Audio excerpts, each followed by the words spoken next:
রাজ্যে 26,000 সরকারি শিক্ষক নিয়োগ বাতিল। এর প্রতিবাদে পথে নামল বিজেপি। তারা পথ অবরোধ করল, সোচ্চার হলো। দেখুন মন্তেশ্বর থানার মালডাঙ্গা থেকে স্কাই নিউজের প্রতিনিধি কল্যাণ মণ্ডলের বিশেষ রিপোর্ট।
মালডাঙ্গা বাজারে ভারতীয় জনতা পার্টির পক্ষ থেকে আজকে আমরা বিক্ষোভ অবস্থানে বসতে বাধ্য হয়েছি।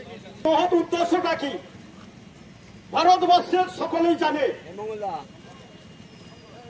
যে 26 শিক্ষকের চাকরি গত মহামান্য আদালতে সে প্যানেলটা বাতিল হয়েছে। এই বাতিল হওয়ার কারণ কি? কার মদতে হয়েছে, কার দুর্নীতিতে হয়েছে, তার দায় কে নেবে? এই অযোগ্য অপরাধ যে চোরের রানী এই পশ্চিম বাংলায় ক্ষমতায় আছে, তার জন্য এই 26,000 শিক্ষকের চাকরি বাতিল হয়েছে। আমি এই সমস্ত শিক্ষকদের আমি বলতে চাই, ভারতীয় জনতা পার্টি আপনাদের পাশে ছিল, আছে, থাকবে। কিন্তু যে সমস্ত 2 নম্বরই ভাবে চাকরি পেয়েছেন তাদের বাতিত।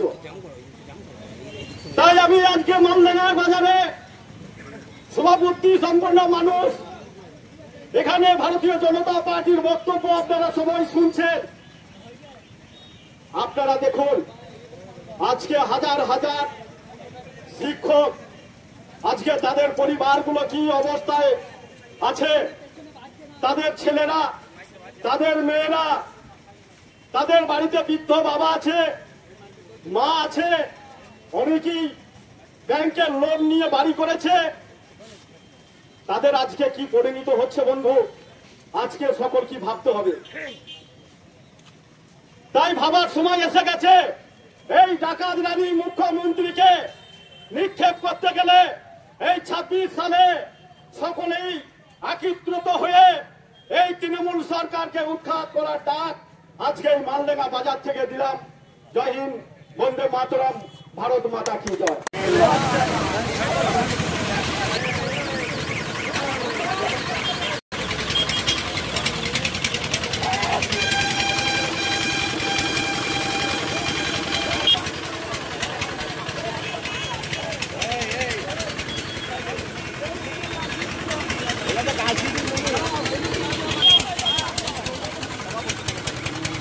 আজকে কোথায় কি উদ্দেশ্যে আপনাদের কর্মসূচি, এই সম্বন্ধে আপনি কি বলতে চাইছেন? আজকে গতকাল থেকে ভারতবর্ষের কোনাচে কোনাচে সমস্ত মানুষ আজকে লজ্জায় মুখ লুকাচ্ছে। এই পশ্চিম বাংলায় যে দুর্নীতিগ্রস্ত সরকার একটা চলছে, যে 26,000 শিক্ষকের প্যানেল আজকে যে মহামান্য আদালতে সেটাকে বাতিল করেছে, তারই প্রতিবাদে মন্তেশ্বর বিধানসভার মালডাঙ্গা বাজারে ভারতীয় জনতা পার্টির পক্ষ থেকে আমরা বিক্ষোভ অবস্থানে সামিল হয়েছিলাম এবং এখানকার ব্যবসায়ীগণ, পথ চলতি মানুষ সকলেই স্বতঃস্ফূর্তভাবে আমাদের এই বিক্ষোভ অবস্থানে সকলেই সমর্থন করেছে এবং তারাও আমাদের সঙ্গে পথে পা মিলিয়েছে এবং পথ অবরোধও তারা সামিল হয়েছে। কোথায় হয়েছে? মন্তেশ্বর বিধানসভা মালডাঙ্গা বাজার। কটা থেকে শুরু হলো? আমাদের বিক্ষোভ অবস্থান শুরু হয়েছে 4টে থেকে 5টা পর্যন্ত হয়েছে। আপনি কি বার্তা দিয়ে যাচ্ছেন? আমরা এখানকার সকল মানুষকে আমরা এই বার্তা দিলাম যে এই দুর্নীতিগ্রস্ত যে একটা চোরের রানী এই পশ্চিমবাংলায় রয়েছে, এই চোরের রানীকে এই আগামী 26 সালে উৎখাত করে একদম এই তৃণমূল সরকারটাকে গভীর সাগরে আমরা ফেলে দিতে চাই। এখানে কে কে এসেছিলেন? এখানে ভারতীয় জনতা পার্টি বিভিন্ন স্তরের কার্যকর্তা, আমাদের মণ্ডল সভাপতি সকলেই হাজির। আপনার নাম আর পরিচয়? আমার নাম ঝুলন হাজরা, মন্তেশ্বর বিধানসভা 1 নম্বর মণ্ডলের প্রাক্তন সভাপতি।